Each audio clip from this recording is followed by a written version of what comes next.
wonderful people! So papasok na tayo sa loob ng bahay. Parang ito na yung matatandaan natin na bahay ng ating mga lola. Sahig pa lang, mafe-feel mo na talaga ang nostalgia dahil ganito talaga yung mga sahig before na makikita mo na ang kintab-kintab. Gamit pa noon ay floor wax at nilalampaso na gamit yung baon ng niyog. Na naman natin ang kanilang mga display ng mga lumang radyo na may mga iba't ibang design at syempre meron yung mga lalagyan ng mga cassette tapes. Importante nito sa panahon noon dahil ito yung kanilang means of communication at dito po nila malalaman yung mga current events at mga klase-klaseng balita sa weather ba yan or yung mga daily na nangyayari sa paligid. Kaka-amaze lang dahil sa pagtakbo ng panahon ay marami na ring nagbago sa ating teknolohiya at kalayo na ng ating narating in terms of technology and really makes our lives so much easier. Mahilig kayo sa mga vintage na mga bagay dito, ma-amaze talaga kayo dahil ito yung mga bagay na masasabi mong napaka-authentic at tagal talaga ang mga gamit dahil pulido ang pagkagawa. Ang challenging pagkasama mo ang mga Gen Z dahil kailangan mong i-explain kung ano itong mga bagay na to, ano itong mga bagay na yan,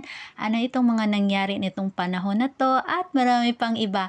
Kaya nakaka-happy din dahil ikwento mo sa kanila ang mga nangyari noong unang panahon. Ang galing guys na preserve ng The Philippine Star itong kanilang magazine or newspaper dahil ito pa ay nangyari noong July 2, 1996. And on this side guys, makikita natin itong mga lumang baso at mga plato na ginagamit ata ito nung mga panahon ng World War I guess dahil meron din ditong mga lumang helmet, mga sundalo at yung kanilang lalagyan ng tubig. Share ko lang the wonderful people na ang hilig-hilig kong manood ng mga movies lalo na ito ay patungkol sa mga nangyari nung unang panahon na may mga kaguluhan nung 1911 to 1918 at nung 1939 to 1945. So, nakakalungkot man na isipin na ganun ang pangyayari but then naiisip mo yung mga naging bravery ng mga sundalo at yung mga sacrifices at paano na-survive ng mga taong nabuhay nung unang panahon yung mga nangyari. At lang naman talaga ang gusto talaga nating mangyari sa mundo, 'di ba? Ang world peace. Ayan, dito na naman tayo sa area ng mga decorations. I think sa bahay ito na makikita like mga bells, mga goblets na made of I guess brass or bronze ba ito. And this one, yung mga horses, mga lumang electric fan, merong mortar and pestle. And dito na side is yung mga display ni Lola. Naman is made of glass so kailangan ingat-ingat din sa paghawak noon. Talaga naka-display lang po sa mga cabinet.